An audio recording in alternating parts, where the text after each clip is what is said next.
Il y a quelques instants, nous avons essayé de trouver une voie pour comprendre davantage ce que c'est que la Sainte Trinité.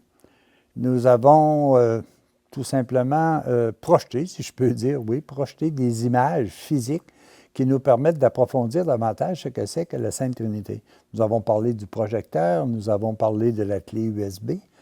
Aujourd'hui, nous allons davantage nous orienter dans une meilleure compréhension de cette famille qui est constituée du Père éternel, du Fils éternel, de l'Esprit éternel. L'Esprit, on l'associe très facilement à la Vierge Marie, on l'associe à la Mère, parce que c'est elle qui diffuse, qui donne naissance, qui projette. On dit d'ailleurs dans les Écritures que c'est par l'effet de l'Esprit Saint que la Vierge Marie donne naissance au Christ sur la terre. Alors, je vais vous parler dans un premier temps du Père éternel. Écoutons ce que le Christ nous dit du Père éternel dans l'Évangile de l'an 2000. Je vous lis ce texte. Le Père éternel est tout amour, toute vérité, toute beauté. Le Père éternel est toute vérité parce qu'il est toute réalité. Il est la vérité qui brille dans toute l'intelligence créée. Il est toute lumière parce qu'il est toute vérité. Il est toute puissance et contient en lui toutes les forces, toutes les énergies qui ont formé les univers. Il est toute vie, il est le Père de toutes les créatures vivantes, célestes et terrestres. Il est toute beauté, en lui se trouvent toutes les beautés de la terre, des fleurs, des sources limpides, des mers, du ciel, des êtres invisibles, les beautés des corps, des âmes et des esprits. Le Père du ciel est l'être parfait. En lui réside toute la plénitude de l'être, en lui réside toute perfection, toute puissance, toute beauté, toute vie, toute réalité, toute vérité, toute lumière et toute bonté. Le Père est plénitude d'être, de vérité et d'amour. Le Père est tout amour. Par cet amour, il a donné vie à toute créature et de son sein ont jailli tous les mondes, toutes les plantes, tous les animaux, tous les hommes et tous les anges, toutes les étoiles et les planètes de l'univers.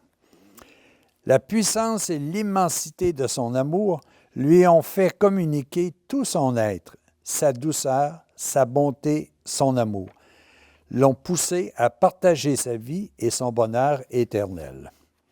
Le Père éternel est comme le soleil, qui donne toujours, sans arrêt, la lumière, la chaleur et la vie. Le Père des cieux donne sans cesse parce qu'il est tout amour.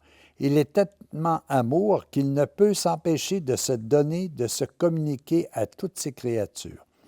Il a voulu, dans son immense bonté, se communiquer aux hommes de la terre qui pourtant ne peuvent le voir ni l'entendre.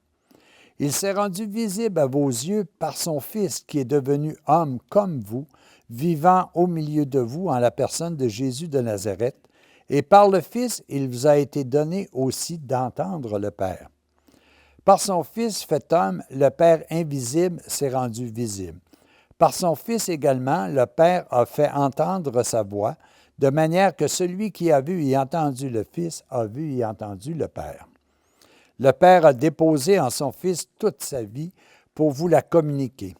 Il a donné en lui toute la vérité pour vous la transmettre.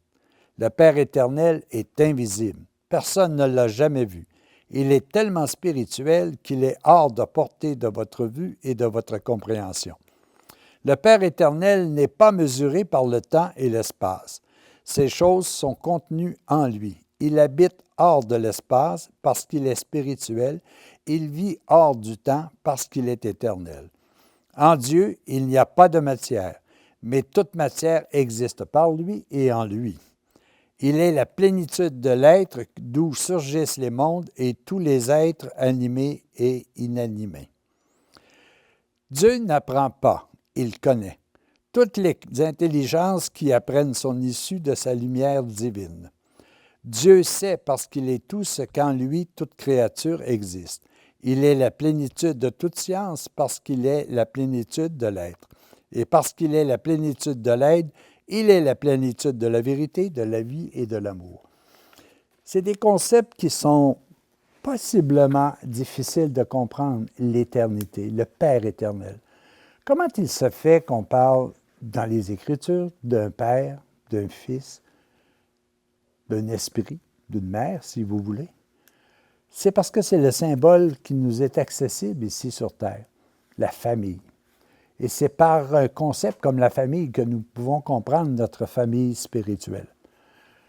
Vous savez, nous avons une double nationalité. Et bien souvent, on n'est pas porté à approfondir cet aspect, mais nous avons une nationalité qui est totalement invisible à nos sens. Cette nationalité-là est une nationalité divine. Nous connaissons davantage la nationalité physique, celle que l'on perçoit par nos sens, le corps qu'on est capable de visualiser, d'entendre, d'écouter, de voir.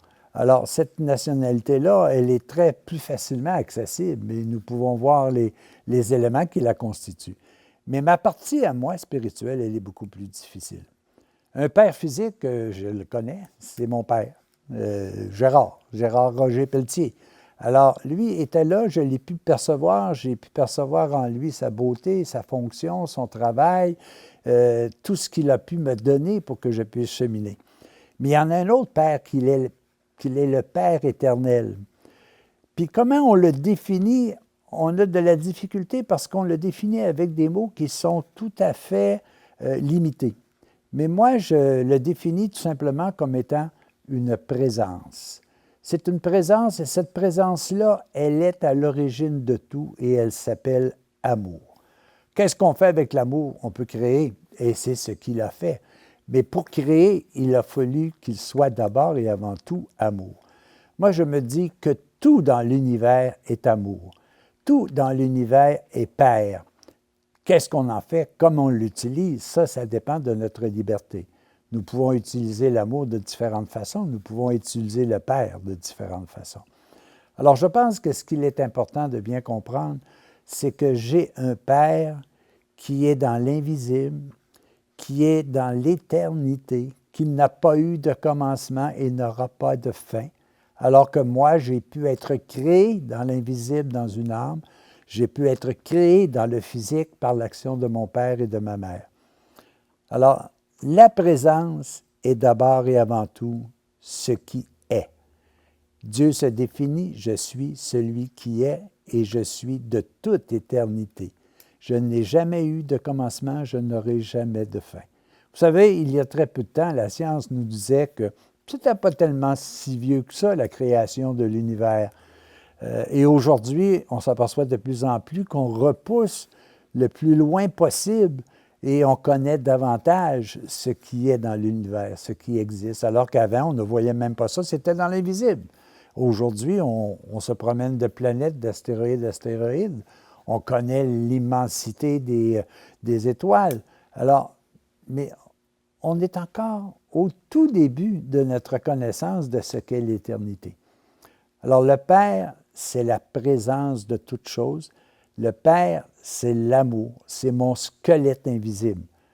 J'ai un Père physique, j'ai aussi un Père éternel.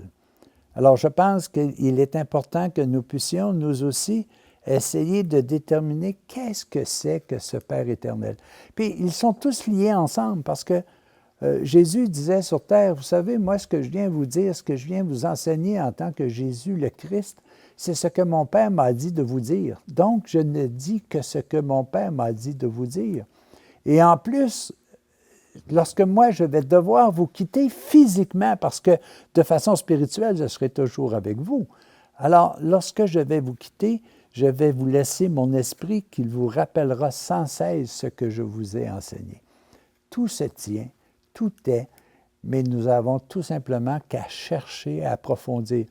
Et celui qui cherche, trouve.